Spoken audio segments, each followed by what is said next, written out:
Good morning students. നമ്മൾ കഴിഞ്ഞ ദിവസം ഗ്രാമർ പാട്ട് തുടങ്ങി. അതിനകത്ത് നമ്മൾ ശബ്ദവിചാരാണ് തുടങ്ങിയത്. അപ്പോൾ നമ്മൾ ശബ്ദിന്റെ ഡെഫിനേഷൻ കണ്ടു. ഏക് യാ ഏക് സെ അധിക് അക്ഷരോं के सार्थक योग को शब्द कहते हैं എന്ന് നമ്മൾ പറഞ്ഞു. എന്നിട്ട് നമ്മൾ എങ്ങനെയാണ്, ഏതൊക്കെ ബേസിസിലാണ് വേർഡ്സ് ഫോം ചെയ്യുന്നത് അതിനെപ്പറ്റി നമ്മൾ ഡിസ്കസ് ചെയ്തിരുന്നു.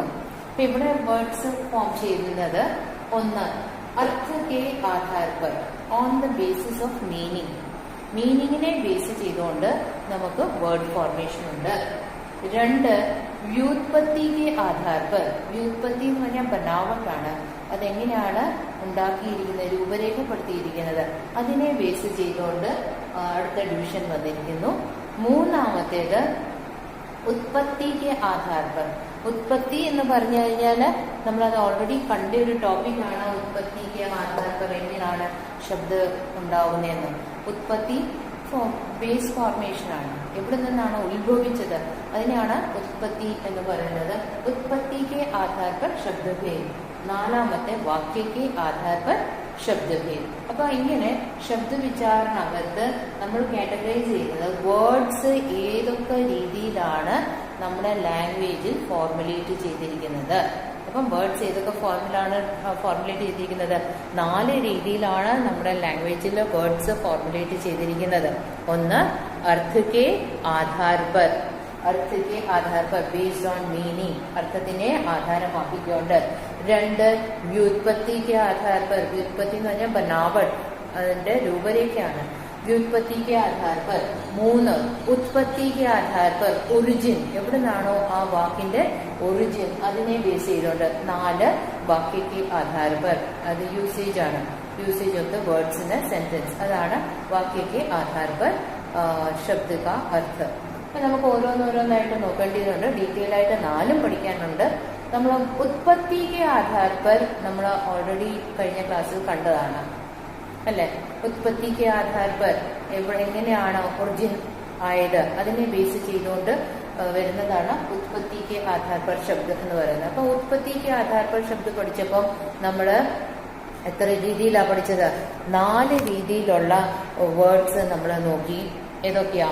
ഒന്ന് തത്സം ശബ്ദ, 2 തദ്ഭവ ശബ്ദ, 3 ദേശി ശബ്ദ, 4 വിദേശി ശബ്ദ.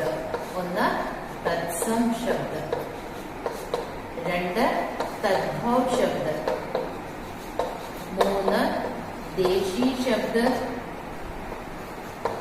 4 വിദേശി ശബ്ദ. അപ്പൊ നമ്മളിത് ഡീറ്റെയിൽ ആയിട്ട് ഇത് ഓരോന്നും നമ്മൾ കണ്ടതാണ്. തത്സം ശബ്ദ നമ്മൾ ഡീറ്റെയിൽ ആയിട്ട് കണ്ടു. എന്താ തത്സം ശബ്ദ? ഏത് വാക്കാണോ നമ്മുടെ സംസ്കൃതത്തിൽ നിന്ന് യാതൊരു ചേഞ്ചും ഇല്ലാതെ എടുത്തിരിക്കുന്നത് അതിനെയാണ് നമ്മൾ തത്സം ശബ്ദ എന്ന് പറയുന്നത് അല്ലെ. जो शब्द संस्कृत भाषा से बिना किसी परिवर्तन के लिए गए हो उन्हें तत्सम शब्द कहते हैं. പിന്നെ നമ്മൾ അടുത്തത് തദ്ഭവ ശബ്ദ. തദ്ഭവ, തത് പ്ലസ് ഉദ്ഭവ് പറഞ്ഞെന്താണ്? തത് പ്ലസ് ഉദ്ഭവ്, തദ്ഭവ്. ഏതിൽ നിന്നാണ് ഉത്ഭവിച്ചത്? സംസ്കൃതത്തിൽ നിന്ന് തന്നെയാണ് ഉത്ഭവിച്ചത്. പക്ഷേ എങ്ങനെയാണ്? വിത്ത് എ സ്ലൈറ്റ് വേരിയേഷൻ, കുറച്ച് മാറ്റങ്ങളോടുകൂടി, കുറച്ച് രൂപാന്തരപ്പെട്ടാണ് വന്നിരിക്കുന്നത്. അങ്ങനെയുള്ള വേർഡ്സിനെയാണ് തദ്ഭവ് എന്ന് പറയുന്നത്. സംസ്കൃതത്തിൽ നിന്ന് തന്നെയാണ് ഇതിന്റെ ഒറിജിൻ, ബട്ട് എങ്ങനെയാണ് എടുത്തിരിക്കുന്നത്? ഒരു ചെറിയ വ്യത്യാസം അതിൽ വരുത്തിക്കൊണ്ടാണ് എടുത്തിരിക്കുന്നത്. ജോ ശബ്ദ സംസ്കൃത് ഭാഷാ സെ ലിയെ ഗയെ ഹോ ലേക്കിൻ കുछ പരിവർത്തനോं के साथ, അതിനെയാണ് തദ്ഭവ് എന്ന് പറയുന്നത്.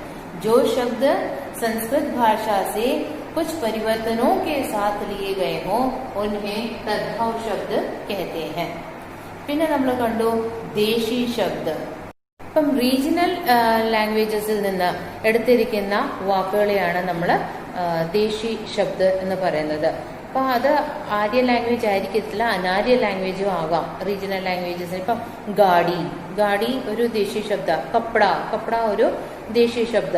അപ്പം നമ്മുടെ റീജിയണൽ ലാംഗ്വേജസിൽ നിന്ന് ഹിന്ദിയിലേക്ക് വന്ന വേർഡ്സിനെയാണ് നമ്മൾ എന്ത് പറയുന്നത്? ദേശി ശബ്ദ എന്ന് പറയുന്നത്. जो शब्द स्थानीय बोलियों से, रीजनल लैंग्वेज स्थानीय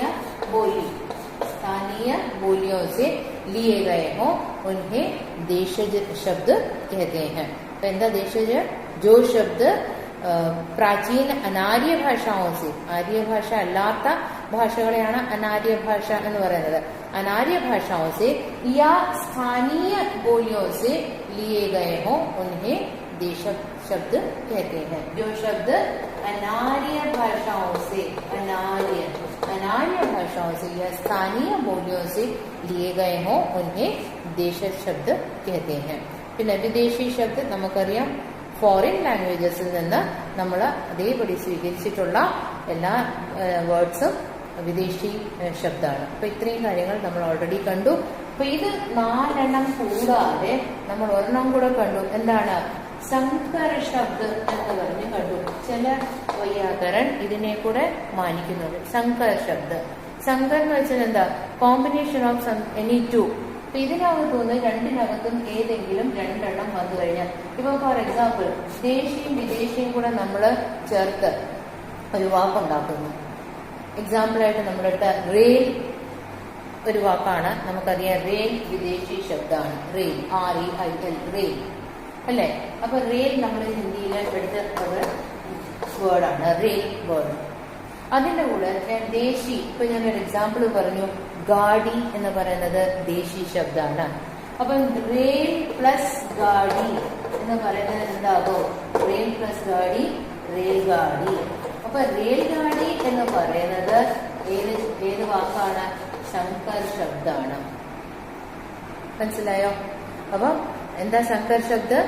ഈ 4 ഇത് ബേസ് 4 ഈ 4 മെയിൻ ആയിട്ടുള്ള 4 വേർഡ് കാറ്റഗറിയാണ്. അപ്പൊ ഈ 4 കാറ്റഗറിയുടെ കോമ്പിനേഷൻ വരുന്ന അല്ലെങ്കിൽ അത് കമ്പൈൻ ചെയ്ത് ഉണ്ടാക്കുന്ന വാക്കിനെയാണ് ശങ്കർ ശബ്ദ എന്ന് പറയുന്നത്. ഇത്രയും കൺസെപ്റ്റ് നിങ്ങൾക്ക് ക്ലിയർ ആയി കാണും എന്ന് വിശ്വസിക്കുന്നു. ഇത്രയും നമ്മൾ കഴിഞ്ഞ ക്ലാസ്സിൽ കണ്ടതാണ്. എന്തെങ്കിലും ഡൗട്ട് ഉണ്ടെങ്കിൽ നിങ്ങൾക്ക് ഒന്നുകൂടെ ഇതൊന്ന് റിവൈൻഡ് ചെയ്ത് വീഡിയോ നോക്കുവോ അല്ലെങ്കിൽ വിളിച്ച് ചോദിക്കുകയോ അല്ലെങ്കിൽ ഗ്രൂപ്പിൽ നിന്ന് ഒരു മെസ്സേജ് ഇടുകയോ ചെയ്തു കഴിഞ്ഞാൽ ഒന്നുകൂടെ ക്ലിയർ ചെയ്ത് തരാം. ഇത്രയും കൺസെപ്റ്റ് ക്ലിയർ ആണ് എന്ന് വിശ്വസിക്കുന്നു. അപ്പൊ അടുത്ത ടോപ്പിക്കിലേക്ക് കടക്കുകയാണ്. ഡിവിഷനാണ് അർത്ഥ കെ ആധാർ പർ ശബ്ദഭേദം. അപ്പൊ അർത്ഥത്തിനെ ബേസ് ചെയ്തുകൊണ്ട് എങ്ങനെയാണ് വേർഡിന്റെ ഡിവിഷൻ ഉണ്ടാകുന്നത് അല്ലെങ്കിൽ വാക്കുകൾ ഉണ്ടാകുന്നത് അല്ലെങ്കിൽ വാക്കുകളുടെ അർത്ഥം നമ്മൾ എടുക്കുന്നത് എന്നാണ്. അപ്പം എക്സാമ്പിൾ പറഞ്ഞു കഴിഞ്ഞാൽ കഴുത എന്ന് പറയുന്ന വാക്ക്, ഞാൻ ജസ്റ്റ് കഴുത എന്ന് പറഞ്ഞാൽ നിങ്ങളുടെ മനസ്സിൽ പെട്ടെന്ന് വരുന്നത് ഒരു കഴുതയുടെ ചിത്രീകരണമായിരിക്കും. ഒരു ആനിമൽ, ഡോങ്കി എന്നുള്ള ഒരു ചിത്രീകരണമാണ് വരുന്നത്. അപ്പൊ ഇങ്ങനെ ഞാൻ പ്രയോഗിക്കുമ്പോൾ എന്താണ് നമുക്ക് മനസ്സിലാവുന്നത്? കഴുത എന്ന് പറയുന്നത് ഒരു ആനിമലാണ്. അപ്പൊ ഈ കഴുത എന്ന് പറയുന്ന ഒരു ആനിമൽ ആണ് എന്നുള്ളത് സാമാന്യ അർത്ഥമാണ്. അതിനകത്ത് വേറെ ഒരു ഭാവമോ അല്ലെങ്കിൽ ഒരു തോട്ടോ നമ്മുടെ മനസ്സിൽ ഉണ്ടാവുന്നില്ല. അപ്പം ഒരു മുഖ്യ അർത്ഥം വ്യക്തമാക്കുന്ന വാക്കാണ് ഇതിനകത്ത് കഴുത എന്ന് പറയുന്നത്. ഈ വാക്യത്തിൽ കഴുത എന്ന് പറയുന്നത് ഗദ ഏക് ജാൻവർ ഹെ. ഗദ ഏക് ജാൻവർ ഹെ എന്ന് ഞാൻ പറഞ്ഞു കഴിഞ്ഞാൽ അതിനകത്ത് സിമ്പിളായിട്ട് സ്ട്രെയിറ്റ് ഫോർവേഡ് ആയിട്ടുള്ള മീനിങ് മാത്രമേ വരുന്നുള്ളൂ. ഒരു മുഖ്യ അർത്ഥം മാത്രമാണ് അതിനകത്ത് നമുക്ക് മനസ്സിലാക്കാനായിട്ട് സാധിക്കുന്നത്. ഇങ്ങനെ ഉള്ള വാക്കുകൾ അല്ലെങ്കിൽ ഇങ്ങനെ സ്ട്രെയിറ്റ് ഫോർവേഡായിട്ട് മീനിങ് വ്യക്തമാക്കി തരുന്ന വാക്കുകൾ അതാണ് വാചക് ശബ്ദ. അർത്ഥത്തെ ആധാർ പർ ശബ്ദത്തെ ഭേദിനകത്തെ ആദ്യത്തേത് വാചക് ശബ്ദമാണ്. അപ്പൊ വാചക് ശബ്ദം എന്താണ് മനസ്സിലാക്കിക്കുന്നത്? നമുക്കൊരു സിമ്പിൾ ആൻഡ് സ്ട്രെയിറ്റ് ഫോർവേഡ് വാക്കിന്റെ അർത്ഥം വ്യക്തമാക്കുന്നതാണ് വാചക് ശബ്ദം. മനസ്സിലായോ? അപ്പം വാചക് ശബ്ദ കിസേ कहते हैं? वाचक शब्द वे शब्द हैं जिनका एक मुख्य अर्थ होता है. അവിടെ जिनका एक मुख्य अर्थ होता है അതാണ് ഇമ്പോർട്ടന്റ്. അപ്പൊ वाचक शब्द किसे कहते हैं? जो शब्द एक मुख्य अर्थ को प्रकट करता है. അത് ഏത് ഡിക്ഷണറി എടുത്ത് നോക്കിയാലും ആ വേർഡ് മീനിങ് നമുക്ക് കാണാനായിട്ട് സാധിക്കും. ഇപ്പൊ ഡിക്ഷണറി വേർഡ് മീനിങ് എല്ലാം ശരിക്കും പറഞ്ഞാൽ വാചകാണ്. മനസ്സിലായോ? അപ്പം വാചക് ശബ്ദ അതാണ്. ഇനി രണ്ടാമത്തെ ലാക്ഷണിക് ശബ്ദാണ്.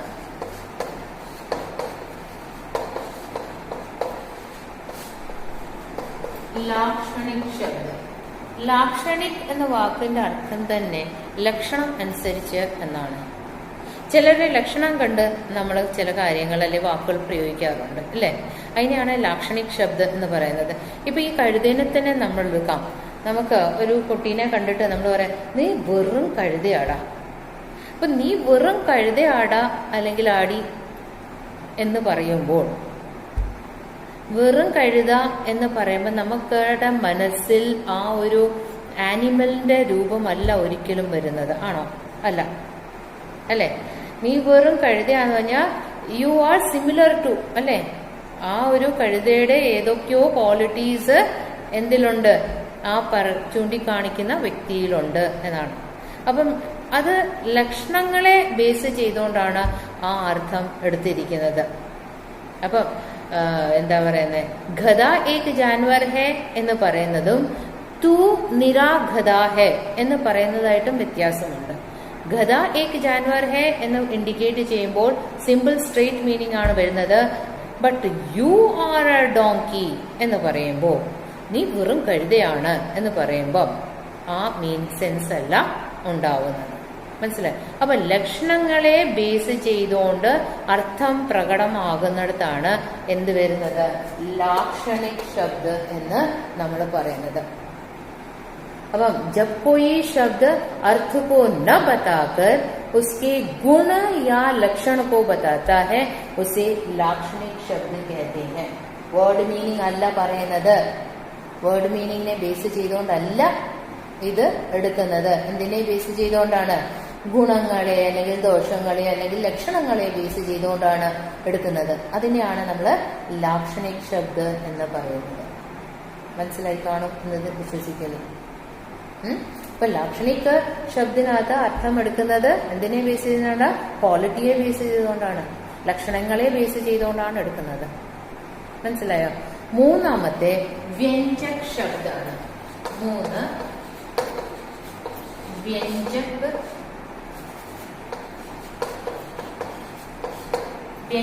ശബ്ദ. എന്താ വ്യഞ്ജക് ശബ്ദ? നമ്മൾ രണ്ടെണ്ണം കഴിഞ്ഞു. വാചക് ശബ്ദ കഴിഞ്ഞു, ലാക്ഷണിക് ശബ്ദ കഴിഞ്ഞു. വാചകിനകത്ത് നമുക്കറിയാം സ്ട്രേറ്റ് ഫോർവേഡ് ആയിട്ടുള്ള മീനിങ് ആണ് എന്ന് മനസ്സിലായി. ലാക്ഷണിക്കിനകത്ത് ലക്ഷണങ്ങളെ ബേസ് ചെയ്തുകൊണ്ടാണ് മീനിങ് എടുക്കുന്നത് എന്ന് മനസ്സിലായി. അപ്പം ഈ വ്യഞ്ജക് ശബ്ദം എന്താണ്?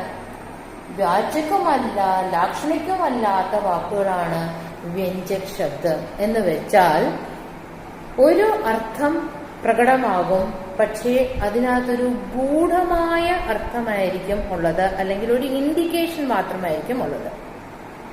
മനസ്സിലാവുന്നു? ഇപ്പൊ ഞാൻ പറയാം, സന്ധ്യാസമയത്ത് നമ്മുടെ വീട്ടിലെല്ലാം വിളക്ക് കത്തിക്കാറുണ്ട്. ഒരു ദിവസം നമ്മൾ വിളക്ക് കത്തിക്കാൻ താമസിച്ചു എന്ന് വെക്കുക. അപ്പോ അമ്മ മര്യാദയ്ക്ക് ആദ്യം ഒന്ന് പറഞ്ഞു വിളക്ക് കത്തിക്കൂ, നമ്മൾ അനങ്ങിയില്ല അല്ലേ. അപ്പം പിന്നെന്താ ചെയ്യുന്നത്? അമ്മ പറയുകയാണ്, സൂര്യൻ അസ്തമിച്ചു കേട്ടോ, സൂര്യൻ അസ്തമിച്ചു കേട്ടോ എന്ന് പറഞ്ഞാൽ എന്താ അവിടെ? സൂര്യൻ സൺസെറ്റ് ചെയ്യുവോ സൺറൈസ് ചെയ്യുവോ എന്തെങ്കിലും ആയിക്കോട്ടെ, അതിൽ നമുക്ക് പ്രശ്നമൊന്നുമില്ല, കാര്യവുമില്ല. പക്ഷെ അമ്മ അവിടെ സൂര്യൻ അസ്തമിച്ചു എന്ന് പറയുമ്പോൾ ഇൻഡിക്കേറ്റ് ചെയ്യുന്നത് എന്താണ്? സന്ധ്യാസമയമായി, വിളക്ക് കത്തിക്കാൻ സമയമായി ഇല്ലേ എന്നാണ് നമ്മളോട് ചോദിക്കുന്നത്. മനസ്സിലായോ? അപ്പം അത് വാചകവുമല്ല ലാക്ഷണികവുമല്ല, ഒരു ഇൻഡിക്കേഷൻ ആണ്. അപ്പൊ അങ്ങനെ ഡയറക്റ്റ് മീനിങ്ങുമല്ല, ലക്ഷണത്തിനെ ബേസ് ചെയ്തുകൊണ്ടുള്ള മീനിങ്ങുമല്ല, പക്ഷെ ഒരു ഇൻഡിക്കേഷൻ, ഒരു ഗൂഢ അർത്ഥമുള്ളതിനെയാണ് നമ്മൾ വ്യഞ്ജക് ശബ്ദ എന്ന് പറയുന്നത്. മനസ്സിലായോ? ഇത്രയും മനസ്സിലായി എന്ന് വിശ്വസിക്കുന്നു. അടുത്തത് വ്യുത്പത്തി के आधार पर शब्दभेदाണ്. व्युत्पत्ति के आधार पर शब्दभेद.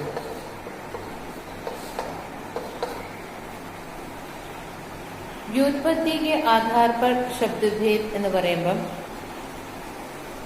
ബനാവട്ട് क्या, ഇതിന് വേറൊരു വാക്കുണ്ട്, ബനാവട്ട് के आधार पर. ബനാവട്ട് ക്വസ്റ്റ്യൻ പേപ്പറിനകത്ത് ഏത് ചോദിച്ചാലും ഉത്തരം ഒന്ന് തന്നെയാണ്, വ്യുത്പത്തിയെ തന്നെയാണ് ബനാവട്ട് എന്ന് പറയുന്നത് ബനാവട്ട് ഫോർമേഷൻ ആണ്.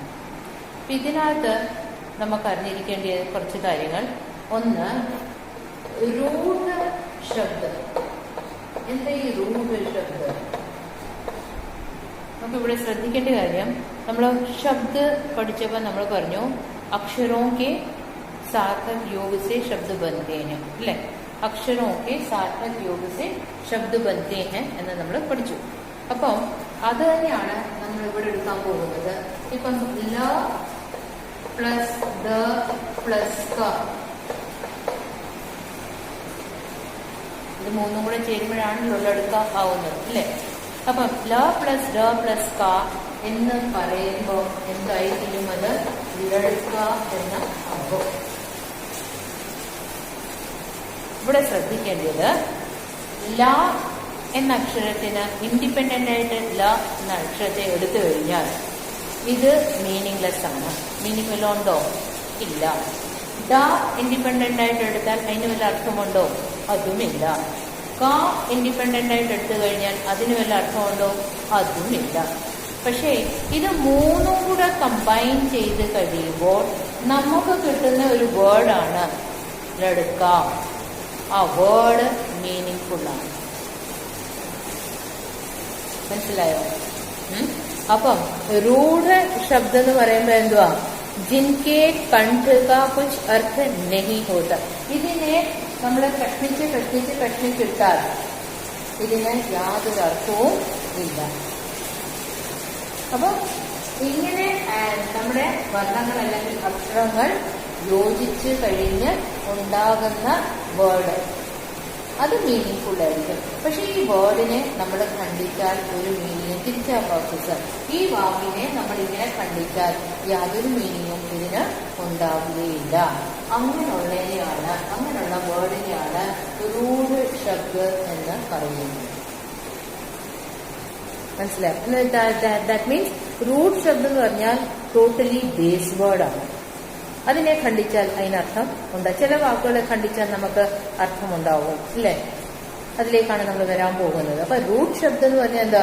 റൂട്ട് ശബ്ദ വേ ഹേ ജിൻകെ ഖണ്ഡ് കെ കുച്ച് അർത്ഥ നഹി ഹോത്തെ. അതിനെയാണ് നമ്മൾ റൂട്ട് ശബ്ദം എന്ന് പറയുന്നത്. കുറെ ധാരാളം എക്സാമ്പിൾ നമുക്ക് കൊടുക്കാം.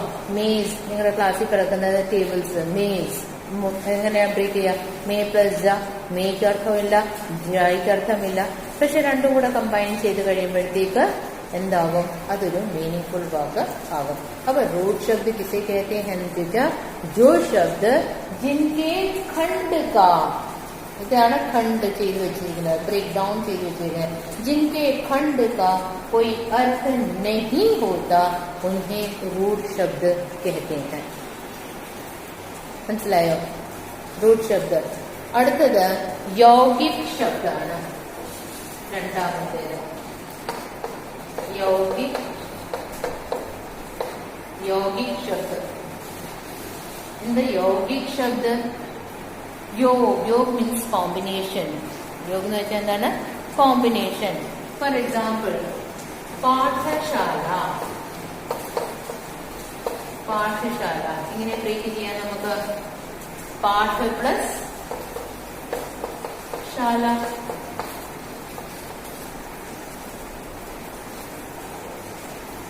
അല്ലെ? പാഠ പ്ലസ് ശാല. ഈ പാഠശാല എന്ന വേർഡ് എങ്ങനെയാണ് ഫോം ചെയ്തിരിക്കുന്നത്? രണ്ട് ഇൻഡിപെൻഡന്റ് വേർഡ് കമ്പൈൻ ചെയ്ത് ഫോം ചെയ്തിരിക്കുകയാണ്. പാഠശാല എന്ന് പറയുന്ന ഈ സിംഗിൾ വേർഡ് എങ്ങനെയാ ഫോം ചെയ്തിരിക്കുന്നത്?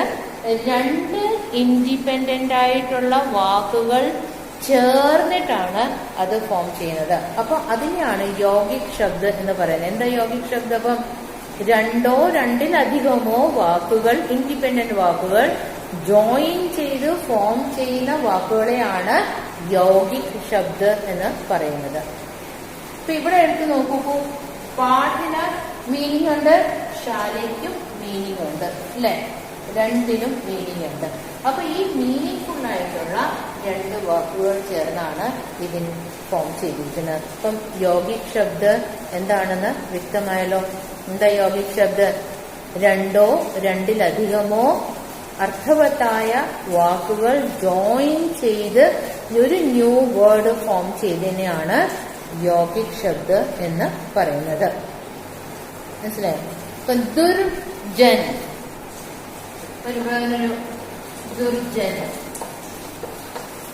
എങ്ങനെയാ ഫോം ചെയ്തിരിക്കുന്നത്? ഈ കൊടുത്തിന്റെ അർത്ഥം എന്താണ്? ദുർ, ഇതാണ് ദുർ പ്ലസ് ജൻ. നോക്കൂ, ഇതും എങ്ങനെയാണ്? രണ്ട് വാക്കുകൾ, ഇൻഡിപെൻഡന്റ് വാക്കുകൾ കമ്പൈൻ ചെയ്ത് ഫോം ചെയ്തേക്കാണ്. ദുർ പ്ലസ് ജൻ. ദുർ എന്ന് വെച്ചാൽ എന്താ? മോശമായ, ചീത്ത എന്നൊക്കെയുള്ള അർത്ഥമാണ് ദുർ. ജൻ എന്ന് വെച്ചാണ് ജനം. അപ്പൊ മോശമായ അല്ലെങ്കിൽ നല്ല ക്യാരക്ടർ അല്ലാത്ത ആൾക്കാര് എന്ന അർത്ഥമാണ് ദുർജൻ എന്നുള്ളത്. എന്ന് വെച്ചാൽ ഇവിടെയും ഒരു ഇൻഡിപെൻഡന്റ് വാക്കാണ്, ഇതും ഒരു ഇൻഡിപെൻഡന്റ് വാക്കാണ്. ഇപ്പൊ രണ്ട് ഇൻഡിപെൻഡന്റ് വാക്ക് കമ്പൈൻ ചെയ്ത് ഫോം ചെയ്യുന്ന വാക്കുകളെയാണ് നമ്മൾ എന്ത് പറയുന്നത്? യൗഗിക് ശബ്ദ് എന്ന് പറയുന്നത്. യൗഗിക് ശബ്ദ്, യോഗ എന്ന് വെച്ചാൽ തന്നെ കോമ്പിനേഷൻ എന്നാണ് അർത്ഥം. ഇത് രണ്ടും മനസ്സിലായല്ലോ. ഇനി മൂന്നാമത്തെ യോഗരൂഢ ശബ്ദാണ്. യോഗരൂഢ ശബ്ദം. അപ്പൊ നമ്മൾ രണ്ട് എണ്ണം കണ്ടു. ഏതൊക്കെയാണ്? ഒന്ന് റൂഢ് ശബ്ദ്, രണ്ട് യൗഗിക് ശബ്ദ്. രണ്ടും നമ്മൾ ഡീറ്റെയിൽ ആയിട്ട് കണ്ടു. റൂഢ് ശബ്ദിനകത്ത് എന്താണ്? അതിന് ബേസ് വേർഡാണ്. അതിന്റെ അക്ഷരങ്ങളെ ഖണ്ഡിച്ചു കഴിഞ്ഞാൽ അതിന് യാതൊരു അർത്ഥവും ഉണ്ടാവില്ല. ഉनके खंडों का कोई अर्थ नहीं होता എന്ന് നമ്മൾ വ്യക്തമായി കണ്ടു. യൗഗിക് ശബ്ദം നമ്മൾ കണ്ടു. എങ്ങനെയാ യൗഗിക് ശബ്ദം ഉണ്ടാവുന്നത്? രണ്ടോ രണ്ടിലധികമോ വാക്കുകൾ കമ്പൈൻ ചെയ്ത് നമുക്ക് ഒരു വാക്ക് ഉണ്ടാക്കാം. ഇൻഡിപെൻഡന്റ് വാക്ക്. അതിന്റെ വാക്കിന്റെ അർത്ഥം almost similar to combined words ആയിരിക്കും, അല്ലേ? ഇനി ഇവിടെ യോഗരൂഢ, ഇവിടെ നോക്കൂ, ഇവിടെ ഈ നമ്മൾ പഠിച്ച റൂഢും വന്നിട്ടുണ്ട്, നമ്മൾ പഠിച്ച യോഗം വന്നിട്ടുണ്ട്. അപ്പൊ എന്തോ ഇതിന്റെ രണ്ടിന്റെയും ഒരു കോമ്പിനേഷൻ പോലെയാണ്. എങ്ങനെയാണോ നമ്മൾ യൗഗിക് വേർഡ് ഉണ്ടാക്കുന്നത് അതുപോലെ തന്നെയാണ് നമ്മൾ യോഗരൂഢ വേർഡും ഉണ്ടാക്കുന്നത്. ഇപ്പൊ യോഗരൂഢിനകത്തും it's a combination of 2 or more words, meaningful words ആയിരിക്കും. മനസ്സിലായോ? നമ്മൾ എങ്ങനെയാ യൗഗിക് ശബ്ദം ഉണ്ടാക്കിയിരിക്കുന്നത് അതുപോലെ തന്നെയായിരിക്കും നമ്മൾ യോഗരൂഢ ശബ്ദം ഉണ്ടാക്കുന്നത്. പക്ഷേ വ്യത്യാസം പറഞ്ഞാൽ നമ്മൾ യൗഗിക് ശബ്ദം ഉണ്ടാക്കുമ്പോൾ മീനിങ് ആ ഇൻഡിപെൻഡന്റ് വേർഡ്സിനെ ഡിപ്പെൻഡ് ചെയ്തുകൊണ്ടാണ് ഉണ്ടാവുന്നത്. അതായത് സാമാന്യ അർത്ഥമൊക്കെ തന്നെയാണ് അവിടെ എടുക്കുന്നത്. പക്ഷെ യോഗരൂഢിനകത്തെ പ്രത്യേകത എന്ന് പറഞ്ഞാൽ അത് ഒരു സ്പെഷ്യൽ മീനിങ്, ഒരു വിശേഷ അർത്ഥാണ് പ്രകടിപ്പിക്കുന്നത്. സ്പെഷ്യൽ മീനിങ് ആയിരിക്കും പ്രകടിപ്പിക്കുന്നത്. ഞാൻ പറഞ്ഞു യോഗരൂഢ ശബ്ദം ഫോം ചെയ്യുന്നത് എങ്ങനെ തന്നെയാണ്? യോഗരൂഢ ശബ്ദം ഫോം ചെയ്യുന്നത് കോമ്പിനേഷൻ ഓഫ് 2 ഇൻഡിപെൻഡന്റ് വേർഡ്സ് ആയിരിക്കും, അല്ലെങ്കിൽ ഇൻഡിപെൻഡന്റ് മീനിങ്ഫുൾ ലെറ്റേഴ്സ് ആയിരിക്കും. പക്ഷേ അതിന്റെ ആ ഫോം ചെയ്ത് കിട്ടുന്ന വാക്കിന്റെ അർത്ഥം എന്ന് പറയുന്നത് വളരെ സ്പെഷ്യൽ ആയിരിക്കും, സ്പെഷ്യൽ മീനിങ് ആയിരിക്കും, വിശേഷ അർത്ഥമായിരിക്കും. ഹിന്ദിയില് സമാസങ്ങൾ നമ്മൾ പഠിക്കുമ്പോൾ ബഹുബ്രീഹി സമാസത്തിനകത്ത് വരുന്ന വാക്കുകളെല്ലാം യോഗരൂഢാണ്. നിങ്ങളത് പഠിച്ചിട്ടുണ്ടോ എന്ന് എനിക്കറിയില്ല. പക്ഷേ 1-2 എക്സാമ്പിൾ പറയുമ്പോൾ നിങ്ങൾക്കത് മനസ്സിലാകുമായിരിക്കും. അപ്പം യോഗരൂഢ ശബ്ദ ഓർത്തിരിക്കേണ്ട കാര്യം കോമ്പിനേഷൻ ഓഫ് വേർഡ്സ് തന്നെയാണ്, ബട്ട് അത് സ്പെഷ്യൽ മീനിങ് ആണ് ഇൻഡിക്കേറ്റ് ചെയ്യുന്നത് എന്നാണ്. सो योगरूढ़ शब्द वे हैं जो यौगिक शब्दों के समान बनते हैं, लेकिन എന്താണ് सामान्य अर्थ को छोड़कर विशेष अर्थ प्रकट करते हैं. അതാണ് സ്ട്രെസ് കൊടുക്കേണ്ടത്. സാമാന്യ അർത്ഥക്കോ ചോടുകർ വിശേഷ അർത്ഥ പ്രകട് കർത്തേ ഹൈ എന്നുള്ളത്. ഫോർ എക്സാമ്പിൾ, നമുക്കെല്ലാം അറിയാവുന്ന കൃഷ്ണന്റെ ഒരു പേരാണ് മുരളീധർ. മുരളീധർ മീരയുടെ പദങ്ങളിലൊക്കെ നമ്മൾ ധാരാളം കാണുന്ന ഒരു വാക്കും കൂടിയാണ്. നമുക്കറിയാവുന്ന കള്ളക്കണ്ണന്റെ പേരും കൂടിയാണ്. അപ്പൊ നമുക്കിവിടെ അറിയാം മുരളി പ്ലസ് ധർ രണ്ട് വാക്കുകൾ ചേർന്നാണ് ഈ വാക്ക് ഉണ്ടായിരിക്കുന്നത്. നോക്കൂ, നമ്മള് യോഗിക് ശബ്ദം പഠിച്ചതുപോലെ തന്നെയാണ്. കോമ്പിനേഷൻ ഓഫ് ടു വേർഡ്സ് അല്ലെ, രണ്ട് വാക്കുകൾ യോജിച്ചാണ് ഇവിടെ മുരളീധർ എന്ന വാക്ക് നമുക്ക് കിട്ടിയിരിക്കുന്നത്. മുരളി എന്ന് പറഞ്ഞാൽ നിങ്ങൾക്ക് അറിയാം, ഓടക്കുഴല്, ഫ്ലൂട്ട്. ധർ എന്ന് പറഞ്ഞാൽ ധരിക്കുന്ന ആള്, അല്ലെങ്കിൽ അത് പിടിക്കുന്ന ആള്. ധാരൺ കർണേവാല എന്നാണ് ഹിന്ദിയിലെ അർത്ഥം. അപ്പൊ മുരളി പ്ലസ് ധർ എന്ന് പറയുമ്പം മുരളീധർ ആവും. എല്ലാരെയും നമ്മൾ മുരളീധർ എന്ന് വിളിക്കാൻ ഇല്ല. മുരളീധർ എന്ന് പറയുമ്പോൾ തന്നെ നമ്മുടെ കൺമുമ്പിൽ ഓടിയെത്തുന്നത് കൃഷ്ണന്റെ രൂപമാണ്. അപ്പൊ ഈ മുരളീധർ എന്ന വാക്ക് ആർക്ക് വേണ്ടിയാണ് പ്രയോഗിക്കുന്നത്? ഏത് വിശേഷാർത്ഥമാണ് പ്രകടമാക്കുന്നത്? വിശേഷാർത്ഥം അവിടെ എന്താണ്? കൃഷ്ണൻ എന്ന വാക്കിനെ അല്ലെങ്കിൽ ആ ഒരു രൂപത്തെയാണ് പ്രകടമാക്കുന്നത്. മീനിങ് എന്താണ്? മുരളി കോ ധാരൺ കർണേവാല. മുരളി കോ ധാരൺ കർണേവാല കൈപ്പനിട്ടിട്ട് എന്താണ്? കൃഷ്ണ. അപ്പം കൃഷ്ണ പീതാംബർ. പീതാംബർ എന്ന് പറയുമ്പോഴും നമ്മുടെ മുന്നിൽ ഓടിയെത്തുന്നത് കൃഷ്ണന്റെ രൂപമാണ്. പീത പ്ലസ് പീത്ത് പ്ലസ് അംബർ ആണ് പീതാംബർ. പീത്ത് എന്ന് പറഞ്ഞാൽ മഞ്ഞ, യെല്ലോ, പീല. പീലാ വസ്ത്ര, അംബർ വസ്ത്രം. പീലാ വസ്ത്ര ധാരൺ കർണേവാല പീതാംബർ. പക്ഷെ പീലാ വസ്ത്ര ധാരൺ കർണേവാല എന്ന് പറഞ്ഞാൽ മഞ്ഞ ഡ്രസ് ഇട്ട് എല്ലാവരെയും നമ്മൾ പീതാംബർ എന്ന് വിളിക്കാറില്ല. പീതാംബർ എന്ന് പറയുമ്പോൾ നമുക്ക് നമ്മുടെ കണ്ണു മുമ്പിൽ വരുന്നത് കൃഷ്ണനാണ് അല്ലെ. അപ്പം ഇങ്ങനെ വിശേഷ അർത്ഥം അല്ലെ വിശിഷ്ട അർത്ഥം പ്രകടമാക്കുന്ന വാക്കുകളെയാണ് യോഗരൂഢ ശബ്ദ എന്ന് പറയുന്നത്. അപ്പൊ നമുക്ക് മനസ്സിലാക്കാൻ പറ്റുന്നത് എന്താണ്? രൂഢ ശബ്ദ എന്താണ്? രൂഢ ശബ്ദ ബേസ് വേർഡ് ആണ്. രൂഢ ശബ്ദ ബേസ് വേർഡ് ആണ്. ആ വാക്കിനെ ഖണ്ഡിച്ചാൽ ആ ഖണ്ഡിക്കുന്ന ആൽഫബറ്റ്സിന് പ്രത്യേകിച്ച് ഒരു മീനിങ്ങും ഉണ്ടാകില്ല. രണ്ടാമത് നമ്മൾ പഠിച്ചു യോഗിക് ശബ്ദ്. യോഗിക് ശബ്ദ് രണ്ട് ഇൻഡിപെൻഡന്റ് വേർഡ് കമ്പൈൻ ചെയ്ത് ഉണ്ടാവുന്ന വേർഡാണ് യോഗിക് ശബ്ദ് അല്ലെ. മൂന്നാമത്തെ നമ്മൾ പഠിച്ചു യോഗരൂഢ ശബ്ദ്. യോഗരൂഢ ശബ്ദം എന്തിനെ പോലെ തന്നെയാണ്? യോഗിക് ശബ്ദിനെ പോലെ തന്നെയാണ്. കോമ്പിനേഷൻ ഓഫ് ടു വേർഡ്സ് ആണ്.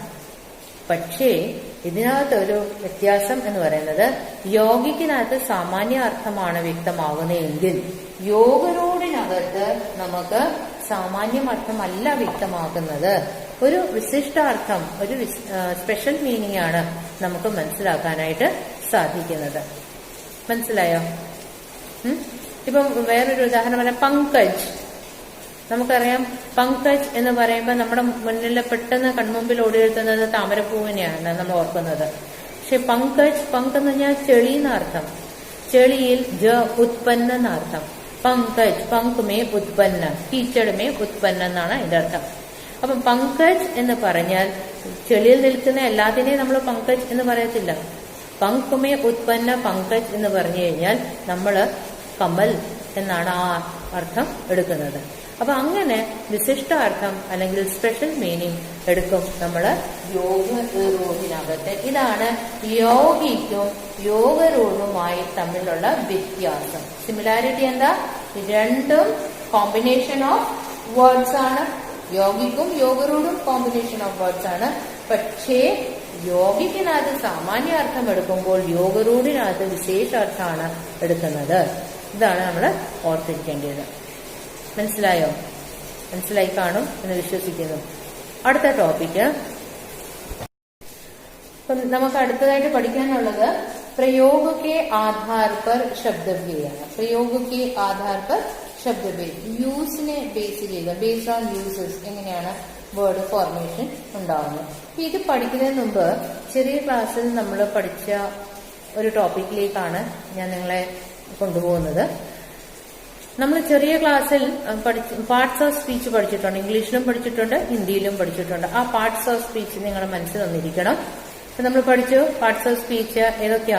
സദ്യ, നൗൺ അല്ലെ, സർവനാം, വിശേഷൺ, ക്രിയ, ക്രിയാവിശേഷൻ, സമുച്ചയബോധ, സംബന്ധബോധ, വിസ്മയാദിബോധ. ഇങ്ങനെ 8 എണ്ണമുണ്ട് നമുക്ക്. അപ്പൊ അതിനെ ബേസ് ചെയ്തുകൊണ്ടാണ് ഞാനിപ്പം ഇത് എടുക്കാൻ പോകുന്നത്, അല്ലെങ്കിൽ ഈ ടോപ്പിക് വരുന്ന അതിനെ ബേസ് ചെയ്തുകൊണ്ടാണ്. നോക്കി, ഇതിനകത്ത് മെയിനായിട്ട് 2 തരത്തിലുള്ള വേർഡ്സ് ആണ് നമുക്കുള്ളത്. എത്ര വേർഡ്സ് ഉണ്ട്? 2 തരത്തിലുള്ള വാക്കുകൾ. ഇതിനെ ബേസ് ചെയ്ത് എടുക്കുവാണെങ്കിൽ, ഒന്ന് വികാരി ശബ്ദ, 2 അവികാരി ശബ്ദ. 2 എണ്ണമാണുള്ളത്. ഒന്ന് വികാരി ശബ്ദ, 2 അവികാരി ശബ്ദ. വളരെ ഇമ്പോർട്ടന്റ് ആയിട്ടുള്ള ഒരു ടോപ്പിക്കാണ്. നമ്മൾ ക്രിയ പഠിക്കുമ്പോഴും ഇത് പഠിക്കും. അപ്പൊ അതുകൊണ്ട് വളരെ ശ്രദ്ധിച്ച് നമ്മൾ ഒന്ന് കൈകാര്യം ചെയ്യേണ്ട ഒരു സബ് ടോപ്പിക്കാണ് പ്രയോഗിക ആധാർ പർ ശബ്ദഭേദം. പ്രത്യേകിച്ചും വികാരി ശബ്ദ കിസെ कहते हैं, അവികാരി ശബ്ദ കിസെ कहते हैं. ഇപ്പൊ വികാർ എന്ന് പറഞ്ഞ വാക്കിന്റെ അർത്ഥം തന്നെ ചേഞ്ച് എന്നാണ്. വികാർ എന്ന് വെച്ചാൽ എന്താണ്? ചേഞ്ച്, രൂപാന്തരപ്പെടുന്നത്, പരിവർത്തനപ്പെടുന്നത് എന്നാണ് വാക്കിന്റെ അർത്ഥം. അവികാരി എന്ന് പറഞ്ഞാൽ not changeable, it will not change, it will be stable. ഇപ്പം ജിസ്കാ രൂപാന്തരം നാ ഹോ, ജിസ്കാ പരിവർത്തൻ നാ ഹോ, അതിനെയാണ് അവികാരി എന്ന് പറയുന്നത്. ഇനി ഈ ചേഞ്ചസ് എന്തിനെ ബേസ് ചെയ്തോണം, അതാണ് നമ്മൾ ഓർമ്മയിലിരിക്കേണ്ടത്. അപ്പൊ വാക്കിന്റെ അർത്ഥം നമുക്ക് മനസ്സിലായി. വികാരി സംതിങ് വിച്ച് ഇസ് ചേഞ്ചബിൾ, മാറ്റം സംഭവിക്കുന്നതിനെ വികാരി എന്ന് പറയുന്നു, മാറ്റം സംഭവിക്കാത്തതിനെ അവികാരി എന്ന് പറയുന്നു. അപ്പൊ ഈ ചേഞ്ച് എന്തിനെ ബേസ് ചെയ്തുകൊണ്ടാണ് എന്ന് ചോദിച്ചാൽ അറിഞ്ഞിരിക്കേണ്ടത് ലിംഗ്, വചൻ, കാരക്, ഈ 3 ബേസ്. അങ്ങനെ കുറച്ച് കാര്യങ്ങളെ ബേസ് ചെയ്തുകൊണ്ട് लिंग, वचन, कारक आदि के आधार पर जिन शब्दों का परिवर्तन होता है उन्हें विकारी शब्द कहते हैं. മനസ്സിലായോ? जिन शब्दों का परिवर्तन, विकारी എന്ന് പറഞ്ഞാൽ പരിവർത്തനാണെന്ന് അറിയാമല്ലോ. അപ്പം പരിവർത്തൻ होता है എന്ന് ഉറപ്പാണ്. അപ്പം किसके आधार पर परिवर्तन होता है? लिंग, वचन और कारक के आधार पर परिवर्तन होता है. तो जिन शब्दों का परिवर्तन लिंग, वचन और कारक के आधार पर होता है उन्हें हम विकारी शब्द कहते हैं. മനസ്സിലായോ? अब हम अविकारी എന്താണ്? Just opposite. अविकारी शब्द किसे कहते हैं? जिन शब्दों का परिवर्तन लिंग, वचन और कारक के आधार पर नहीं होता उन्हें विकारी शब्द, अविकारी शब्द कहते हैं. तो രണ്ടും മനസ്സിലായല്ലോ. जिसमें लिंग, वचन और कारक के अनुसार विकार होता है या परिवर्तन होता है उन्हें विकारी शब्द कहते हैं. जिन शब्दों का परिवर्तन लिंग, वचन, कारक आदि आधार पर नहीं होता उन्हें अविकारी शब्द कहते हैं. ഇത്രയും കൺസെപ്റ്റ് ക്ലിയർ ആണ്. ഇനി നമ്മൾ പാർട്സ് ഓഫ് സ്പീച്ചിലേക്ക് വീണ്ടും പോവുകയാണ്. പാർട്സ് ഓഫ് സ്പീച്ചിലെ ആദ്യത്തെ 4 സംഖ്യ, സർവനാം, വിശേഷൺ, ക്രിയ. ഓർത്തിരിക്കാൻ വേണ്ടി പറയുകയാണ്, എളുപ്പമുണ്ട് ഓർത്തിരിക്കാൻ. ആദ്യത്തെ 4 സീക്വൻസ് ആയിട്ട് പറഞ്ഞാൽ സംഖ്യ, സർവനാം, വിശേഷൺ, ക്രിയ, ഇതാണ് സീക്വൻസ്. ഈ ആദ്യത്തെ 4 വികാരി ശബ്ദമാണ്. ഏതൊക്കെയാ? ആദ്യത്തെ 4 സംഖ്യ, സർവനാം, വിശേഷൺ, ക്രിയ. ഈ 4 വികാരിയാണ്. എങ്ങനെയാണ് വികാരിയാവുന്നത്? ലിംഗ്, വചൻ, കാരക് അനുസരിച്ച് ഈ വാക്കുകൾ മാറിക്കൊണ്ടേയിരിക്കും. ഇപ്പൊ നമ്മൾ ഫോർ എക്സാമ്പിൾ പിന്നെ സംഖ്യ തന്നെ എടുക്കാം. ഇത് ഡീറ്റെയിൽ ആയിട്ട് നമ്മൾ നോക്കുന്നുണ്ട്. പക്ഷെ എന്നാലും ഇവിടെ പറഞ്ഞങ്ങ് പോവാണ്. സംഖ്യ എന്നെടുത്തേ. ഇപ്പം രാം എന്ന് പറയുമ്പം തന്നെ നമ്മൾക്ക് എന്ത് മനസ്സിലാവും? ഫീമെയിലാണോ മെയിലാണോ? തീർച്ചയായിട്ടും നമുക്ക് ആ പേരിൽ നിന്ന് വ്യക്തമാവുന്നു രാം മെയിലാണ്. മനസ്സിലായോ? അപ്പം ലിംഗ് അനുസരിച്ച് അത് പേരുകൾ മാറുന്നു. ഇനി വേറൊരു എക്സാമ്പിൾ, ലടുക്കാം. പ്രയോഗത്തിൽ തന്നെ നോക്കിക്കോ. ലടുക്കാം പട് രഹാ ഹെ. 2 സംഖ്യയുമുണ്ട്, ക്രിയയുമുണ്ട്. ലടുക്കാ പട് രഹാ ഹെ. ഓക്കെ. ഇനി ഞാൻ സംഖ്യ മാറ്റുക. സംഖ്യ മാറ്റിയിട്ട് ലടുക്കീന്നാക്കി. ലടുക്കി പട് രഹാ ഹെ എന്ന് നമ്മൾ പറയുമോ? പറയത്തില്ല. നമ്മൾ എന്ത് പറയും? ലടുക്കി പട് രഹി ഹെ. നോക്കൂ, അവിടെ ലിംഗ്, വചൻ അനുസരിച്ച് നമുക്ക് ഇത് പരിവർത്തനം ആകുന്നുണ്ട്. ഇവിടെ ഒരു മിനിറ്റ് ഇവിടെ ഒന്ന് ശ്രദ്ധിച്ചാൽ മനസ്സിലാവും. അപ്പൊ നമ്മള് ലഡ്ക പഠ രഹാ ഹൈ എന്നും ലഡ്ക ഞാൻ ലഡ്കെ ആക്കി മാറ്റിയാലോ, വചൻ മാറ്റി, വചൻ പരിവർത്തനാണിത്. വചൻ പരിവർത്തനായി, ലഡ്കയുടെ വചൻ നമ്മൾ മാറ്റി ലഡ്കയായി. ലഡ്കെ എന്ന് പറയുമ്പോഴത്തേക്ക് ക്രിയ മാറും. എന്താവും? പഠ രഹേ ഹേ എന്നാവും. അപ്പൊ നോക്കൂ, സംഖ്യക്ക് പരിവർത്തനം വന്നില്ലേ? ലിംഗ അനുസരിച്ച് ലഡ്ക ലഡ്കിയാവും, പരിവർത്തനമാവും. ഇനി ഇത് ഏകവചനമാണ് ലഡ്ക എന്ന് പറയുന്നത്, വചൻ മാറി നമ്മുടെ ബഹുവചനാക്കുമ്പോ ഇത് ഏകവചനിൽ നിന്ന് ബഹുവചനിലേക്ക് ആക്കുമ്പോ ലഡ്കയെന്നാകും. മനസ്സിലായോ? അതുപോലെ തന്നെ ക്രിയ പഠ രഹാ ഹൈ ഏകവചനിലാണ്, പുല്ലിംഗ് ഏകവചനിലാണ്. സ്ത്രീലിംഗ് ഏകവചനാണെങ്കിൽ പഠ രഹി ഹൈ എന്നായിരുന്നു. അപ്പം അവിടെ പരിവർത്തനം നമ്മൾ കണ്ടു, വചനനുസരിച്ച് ഇത് മാറുന്നു. അതുപോലെ തന്നെ ഇവിടെ ബഹുവചനായപ്പോഴത്തേക്ക് എന്തായി? പുല്ലിംഗ ബഹുവചനമായപ്പം പഠ രഹേ ഹേ ആയി. സ്ത്രീലിംഗ ബഹുവചനമായിരുന്നെങ്കിൽ പഠ രഹി ഹേ എന്നായിരുന്നു. അപ്പൊ ഇവിടെ നമ്മൾക്ക് കാണാൻ പറ്റുന്നത് ഒരു ചേഞ്ച് ഉണ്ടാവുന്നുണ്ട് എന്നാണ്. ക്രിയ മാറും, സംജ്ഞ മാറും, സർവനാം മാറും, വിശേഷൻ മാറും. അച്ഛാ ലഡ്ക ലഡ്കിയാണെങ്കിലോ അച്ഛി ലഡ്കി. അപ്പം വിശേഷണവും മാറുന്നുണ്ട്. മനസ്സിലായോ? അപ്പം ഇങ്ങനെ ചേഞ്ചസ് വരുന്ന വേർഡ്സിനെയാണ് നമ്മൾ വികാരി ശബ്ദ് എന്ന് പറയുന്നത്. അപ്പൊ അവ്വികാരി എന്താന്ന് ചോദിച്ചു കഴിഞ്ഞാൽ നേരെ മറിച്ച് എന്താണ്? ലിംഗ് വചൻ കാരകത്തിനെ ബേസ് ചെയ്തുകൊണ്ട് ചേഞ്ചസ് ഉണ്ടാവില്ല, മാറ്റങ്ങൾ ഉണ്ടാവില്ല. അടുത്ത നാലെണ്ണം ഏതൊക്കെയാ? അടുത്ത നാലെണ്ണം നമ്മളിവിടെ ക്രിയയിലാണ് നിർത്തിയത്.